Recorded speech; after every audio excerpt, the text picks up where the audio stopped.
सत्संग जी, प्रेम से कहना। बहुत ही खूबसूरती से ये निरंकारी यूथ सिंपोजियम मध्य प्रदेश छत्तीसगढ़ का संपन्न होने जा रहा है। और अभी ये कुछ झलकियां हमने देखी कि किस प्रकार 13th एडिशन ऑफ NYS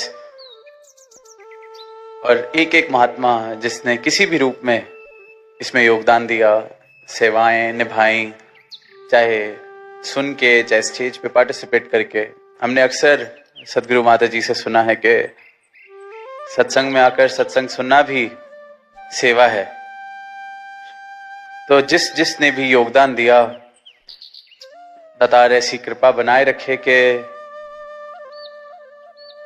ऐसे योगदान, ऐसे मौके निरंतर सबको मिलते रहें। सब ऐसे योगदान अपने जीवन में ऐसे जब भी अवसर मिले, सेवा सिमरन सत्संग का, कोई भी परिस्थितियां ऐसी किसी के जीवन में ना आए कि कोई भी भांजा रह जाए या चूक जाए। और अभी अब जब ये डॉक्यूमेंट्री देख रहे थे तो अगर ध्यान से देखें तो कितनी बारीक बारीक ऐसी डिटेल्स होती हैं, ऐसे पहलू होते हैं जिन पर जोर दिया जाता है। सेवाएं होती हैं जो बिहाइंड द सीन्स चल रही होती हैं। कई बार हम चाहे NYS में आए हैं या किसी समागम में आते हैं तो बहुत आसान होता है वहां आकर ये देखना कि क्या ठीक नहीं है, क्या कमियां हैं। अरे अगर इसको ऐसे कर लेते तो कितना बेहतर होता, इसको अगर वैसे कर लेते हैं तो कितना बेहतर होता। पर जब अपनी आंखों से हम देखते हैं कि हम अंदाजा भी नहीं लगा सकते कि कितने समय से कितने संत सेवाओं में अपना योगदान दे रहे होते हैं। वो स्टेडियम जिसको हमने चंद घंटों के लिए जिसका उपयोग किया, उस स्टेडियम को तैयार करने में महापुरुषों ने कितनी सेवाएं, कितने घंटे, कितने दिन लगाए। ये NYS जो चल रहा है, MP छत्तीसगढ़ के कितने महापुरुषों ने, और दिल्ली से या अन्य राज्यों से जो महापुरुष आते हैं सेवाएं निभाने, और उनमें से बहुत सारे ऐसे महापुरुष हैं जो पहले NYS से निरंतर सेवाएं निभा रहे हैं। NYS के साथ स्टूडियो की टीम है। हमने एक ये जो प्रेजेंटेशन देखा कि कितनी छोटी छोटी चीजें उसके अंदर रिकॉर्डिंग होती है। और हम तो सुन रहे हैं, हमने वो एक 10 मिनट की या 7 मिनट्स की एक परफॉर्मेंस देखी, पर उसको रिकॉर्ड करने में 7 मिनट नहीं लगते। उसको रिकॉर्ड करने में कई बार 7-7 दिन, 7-7 रातें लग जाती हैं। एक छोटी सी बात माइक पे सुनने में अच्छी लग रही है पर रिकॉर्डिंग में वो आवाज ठीक नहीं आ रही, तो हम अंदाजा भी नहीं लगा सकते। और ये जीवन में भी बिल्कुल सटीक बैठती है बात। सिर्फ सत्संग समागम या NYS के लिए दास नहीं कहेगा, कहीं भी हम जाते हैं तो बहुत आसान है किसी भी व्यवस्था के लिए, किसी भी इंसान के लिए, किसी भी बात के लिए ये कह देना कि ये तो मजा ही नहीं आया, अरेंजमेंट में ये कमी थी या वो कमी थी, या इस बंदे में ये कमी है, उस बंदे में वो कमी है। तो एक मूल मंत्र है कि कमी और गलतियां सिर्फ वो ही कर सकता है जो कुछ करता है। जो कुछ नहीं करता वो कोई गलतियां नहीं करता। तो अगर किसी की गलतियां दिख रही हैं, किसी की कमियां दिख रही हैं, मतलब वो बेचारा कुछ कर रहा है जीवन में। तो हमें उससे ये इंस्पिरेशन लगनी चाहिए कि मैं तो अभी सिर्फ कमियां ही देख रहा हूं, मतलब मेरे पास अपने समय को यूज करने का कोई ऐसा साधन नहीं है। मुझे कमियां ढूंढ ढूंढ के वो अपना टाइम पास करना पड़ रहा है। तो मैं इंस्पिरेशन ले सकता हूं कि फालतू की कमेंटबाजी, फालतू की नेगेटिविटी, फालतू की कमी पेशी, नुक्ताचीनी से मैं ऊपर उठ के ये जो मुझे इतना सुंदर जीवन सदगुरु ने बख्शा है, इसको किसी उपयोग में ला सकूं, किसी और के नहीं तो अपने उपयोग में ला सकूं। और नेगेटिविटी से ही रिलेटेड एक क्वेश्चन आंसर्स के दौरान चल रहा था कि मन में नेगेटिव विचार आते हैं, क्या करा जाए। ऑफिस प्लेस में जाते हैं तो वहां बड़े नेगेटिव लोग हैं, निंदा ना करें तो क्या करें। अब कोई नेगेटिव है, उसकी निंदा करके वो पॉजिटिव तो हो नहीं जाएगा। या मन में अगर नेगेटिव विचार आ रहे हैं तो नेगेटिव विचारों से लड़ाई अगर करेंगे तो वो और उनको हम अटेंशन दे रहे हैं। किसी भी जगह हम देखते हैं, अगर कोई नेगेटिव ख्याल आया है तो चला भी जाएगा, उसको पकड़ के बैठे रहने की जरूरत नहीं है। दास ने कहीं पढ़ा कि एक व्यक्ति ना एक अंधेरे कमरे में बहुत परेशान हो रहा है कि मुझे अंधेरा तंग कर रहा है, और अंधेरे से लड़ना शुरू कर देता है कि मैं शायद इसको अपने जोर से, अपनी ताकत से हरा दूंगा। अंधेरे से लड़ाई करनी शुरू कर देता है। वो सोचता है कि मैं यहां उसको मारूंगा तो अंधेरा यहां से खत्म हो जाएगा। स्ट्रगल कर रहा है, संघर्ष कर रहा है अंधेरे के साथ। ऐसे ही हम नेगेटिविटी के साथ संघर्ष कर रहे हैं। वो भी एक सिंबॉलिक वे ऑफ सेइंग है कि ये अंधेरा है। पर जब जब उससे लड़ाई कर रहे हैं, जब जब उसको खत्म करने की कोशिश कर रहे हैं, तो हम अपने ही लूप में फंस रहे हैं। वो नेगेटिव ख्याल आया, मैं सोच रहा हूं नहीं, ये नेगेटिव ख्याल ही क्यों आया मेरे मन में, तो मैंने उस नेगेटिव ख्याल को और पक्का करना शुरू कर दिया। तो वो जो इंसान अंधेरे से लड़ रहा था, उसको किसी ने कहा कि अंधेरे से लड़ने का कोई फायदा नहीं है, आप वहां सिर्फ रोशनी ले आइए, अंधेरा चला जाएगा। तो अंधेरे से अगर जीतना है तो वहां रोशनी ले आए।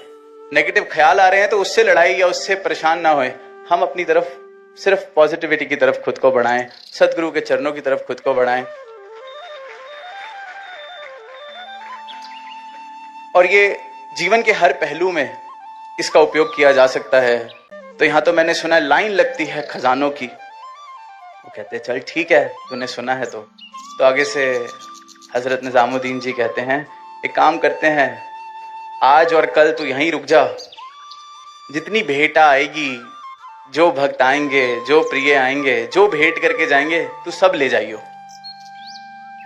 2 दिन तू यहीं ठहर जा और अपनी बेटी की शादी करा लेना। उसके बाद वो बहुत खुश, उसको लगा वाह, मैं तो थोड़ी सी भेंट के लिए आया था, पर ये तो मैं पता नहीं कितने हीरे जवाहरात ले जाऊंगा यहां से 2 दिन में, कि पता नहीं जैसे किसी राजा के बच्चे की शादी हो, मैं अपनी बेटी की शादी वैसे कर पाऊंगा। अब उन 2 दिन का हाल ऐसा हुआ कि 2 दिन में कोई ऐसा चाहने वाला, कोई ऐसा भक्त आया ही नहीं जो कुछ भेंट करके गए। 2 दिन कुछ भी नहीं। और वो आदमी बहुत मायूस, कोई अगर 2-4 आए भी तो वो भी उसके जैसे वाले, जिनके पास खुद कुछ नहीं। वो तो अपने प्रेम के लिए आए, प्यार के लिए आए, कुछ दे के भी गए तो किसी के पास 1 पैसा 2 पैसे। दास कहानी अभी कंटिन्यू करेगा, पर एक भाव है कि अगर उस दिन कोई आया भी होता जिसने लाखों दिए होते, करोड़ों दिए होते, अपने आप को पूरा का पूरा वहां भेंट कर दिया होता, वो ये नहीं पूछता कि हजरत साहब आप इस पैसे का करोगे क्या, इस माया का करोगे क्या। पर कोई आया ही नहीं। अब वो आदमी बहुत मायूस। तो हजरत साहब ने कहा कि देख, मेरे पास तो कुछ बचा नहीं देने को, एक काम कर, मेरे जूते हैं, तू ये ले जा, जितने के बिक गए कुछ तो तुझे मिल जाएगा, शायद 1 रोटी की तू अरेंजमेंट अपने सारे मेहमान हैं, सारे परिवार वाले हैं, कर लेगा। अब बेचारा क्या करता, उसको कोई खास उम्मीद तो थी नहीं। ले गया। हजरत ने कहा माफी मांगते हुए कि अभी तो यही हैं, ये जूते तू ले जा और देख फिर जो बनता है तेरा, मुझे माफ करना, मैं कुछ खास तुम्हारे लिए कर नहीं पाया। अब वो आदमी मायूस है, जा रहा है अपने गांव की तरफ, बेटी साथ है, पैदल जाना था, महीने भर की उसकी यात्रा। 10-15 दिन बाद देखता है कि बहुत बड़ा उसको वहां से मिट्टी उड़ रही है, पर ऐसे लगता है कि कोई आ रहा है, कोई पूरा काफिला चल के आ रहा है। और थोड़ी सी और नजदीक जाता है, काफिला थोड़ा और नजदीक आता है तो देखता है वहां हाथी घोड़े, 10-12 हाथी, 10-12 घोड़े, 10-12 ऊंट, काफिला चल के आ रहा है। पास पहुंचते हैं तो वो देखता है काफिला अब उसकी तरफ मुड़ने लग गया है, उस इंसान की तरफ। वो कहता है कहीं मेरी तरफ ही तो नहीं आ रहे। देखते देखते वो पास पहुंच के कहता है कि मुझे एक बात पूछनी है आपसे। वो काफिले, जिसका वो काफिला होता है, वो उतर के आता है और पूछता है उस इंसान से, मुझे एक महक आ रही है आपके पास से, मेरे पीर की महक आ रही है आपके पास से, क्या कुछ है उनका आपके पास? क्या हजरत निजामुद्दीन औलिया के पास से होके आए हैं आप? उनकी महक आ रही है आपके आसपास से, उनके चरणों की महक आ रही है। तो वो कहता है कि हाँ, मैं 10 दिन पहले वहाँ से ऐसे ऐसे, और ये उनके जोड़े, उनके जूते मेरे पास हैं। आप कौन? वो कहता है मैं उनका एक तुझ सा भक्त हूँ, चाहने वाला हूँ, मेरे पिंड प्राण सब कुछ हैं वो, मेरा नाम आमिर खुसरो है।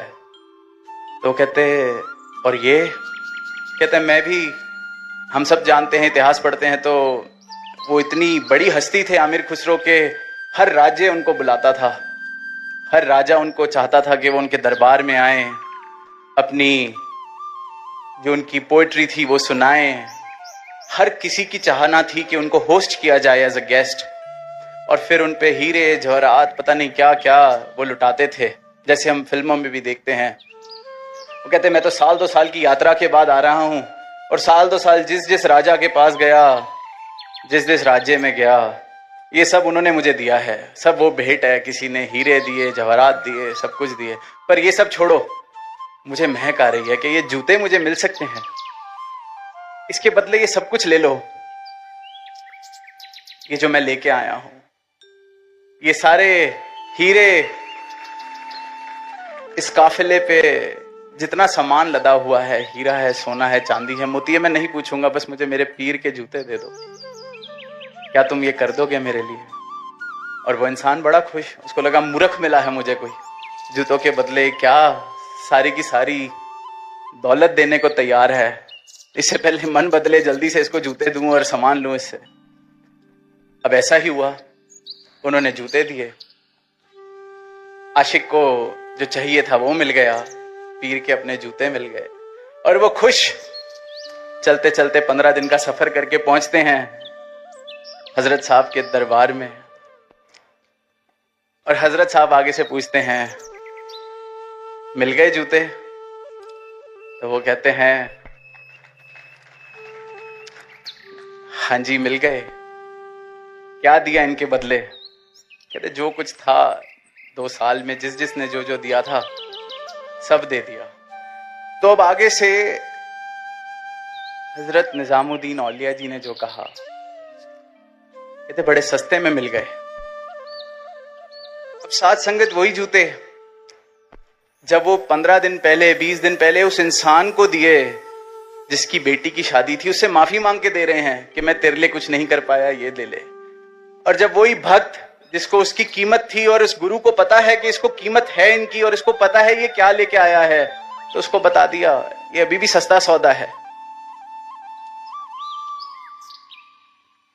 भाव ये समझने हैं कि मैं किस श्रेणी में हूं। और दास को लगता है जब तक ये वाले भाव ना आए, ये सब कुछ भी दे दिया और ये सामने से सस्ता सौदा लगे, तब तक हम 1 रुपए की नमस्कार चाहे ना करें। भाव हो तो सब प्रवान है, लेकिन ये जो माया, ये जो नमस्कार, ये जो भाव है, ये बात समझें कि वहां उन्हीं जोड़ों के लिए, उन्हीं जूतों के लिए किसी के आगे उन्होंने कहा कि मैं तुम्हारे लिए कुछ नहीं कर पाया, ये लो। खाली तो जाना है नहीं, जो जो लेने आता है सब मिलता है इनके दरबार से। वो आदमी अपनी बेटी की शादी कराने जाना था, चाहता था। 2 साल से आमिर खुसरो ने जितनी दुनिया से, जितनी जवाहरात, जितनी जायदाद, जितने हीरे इकट्ठे किए, सब मिल गए। जो जिस भाव से, जिस चीज के लिए इनके पास आया है, सब कुछ मिलता है। पर ये जो असल दात है, ये ब्रह्म ज्ञान, ये निरोल भक्ति, ये जो प्रेम, जो सिर्फ और सिर्फ एक ही प्रेम दास कहता है सत्य है, वो इस सत्य को प्राप्त करने के बाद जो जीवन में आता है, असली दात ये है इनके पास। जो आमिर खुसरो को मिली, तो उस पूरे के पूरे काफिले पे लदी हुई हीरे जवाहरात सब मिट्टी बराबर, उसको पता है मिट्टी है। वो पीर के जूते मिल गए, सस्ता सौदा है। साथ संगत भाव हो तो सब मुबारक है। जोर जबरदस्ती तो जैसे कल भी हमने सुना, किसी को नहीं कहा जाता किसी भी चीज के लिए। सेवा करने का ध्यान नहीं है, बिल्कुल ना की जाए। आज पूछा बात नहीं मानेंगे तो क्या सजा मिलेगी? बिल्कुल नहीं, सजा तो हम काट ही रहे हैं। हम सबके जीवन दुनिया में देखते हैं, हाल दुनिया का, सारी दुनिया ही सजा काट रही है। हम बचे हुए हैं क्योंकि इन्होंने अपनी शरण में लिया हुआ है। इनकी बात मानते हैं तो जीवन में प्रेम है, जीवन में सुकून है। बात नहीं मानेंगे तो खुद ही उस सुकून से दूर हो जाएंगे। इन्होंने किसी को क्या सजा देनी है, तो सिर्फ प्रेम देते हैं, सिर्फ और सिर्फ प्रेम। सजा तो मैं खुद को देता हूं। अब वो मेरा चुनाव है, मैंने वो सजा वाला जीवन जीना है या इनके चरणों में सुकून वाला जीवन जीना है।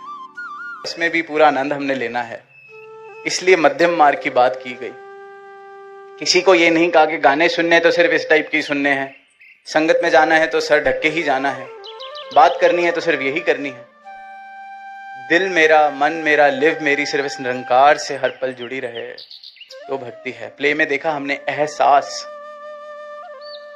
इस परमात्मा का पल पल में। फिर ये संसार भी इन्होंने बनाया है, हम सबके लिए ही बनाया है। इसमें विचरें, सारी खुशियां मनाएं, हर तरह के उत्सव बनाएं। और कल एक क्वेश्चन किसी ने पूछा, 17 साल के कोई महात्मा या बहन के कि दास को लगता है कि दास को प्यार हो गया है। तो दास यही कहना चाहेगा, मुबारक हो, क्योंकि प्यार हुआ है तो मुबारकबाद के आप पात्र हैं, क्योंकि प्रेम जीवन में आया है तो मुबारकबाद। जीवन में प्रेम ही बना रहे, किसी का दिल ना दुखाएं। प्रेम जिस भी रूप में आए, जैसे कि बताया कि पारिवारिक रूप में किसी के साथ, किसी और प्रेयसी रूप में किसी के लिए प्रेम आया है, तो बहुत मुबारकबाद है वो जीवन जिसमें प्रेम है। तो प्रेम बना रहे, प्रेम आया है तो उसको और प्रफुल्लित करें अपने जीवन में हर रूप में, लेकिन वो प्रेम का स्रोत जो है वो सदगुरु के चरणों की भक्ति हो। तो प्रेम से कहना, नानक।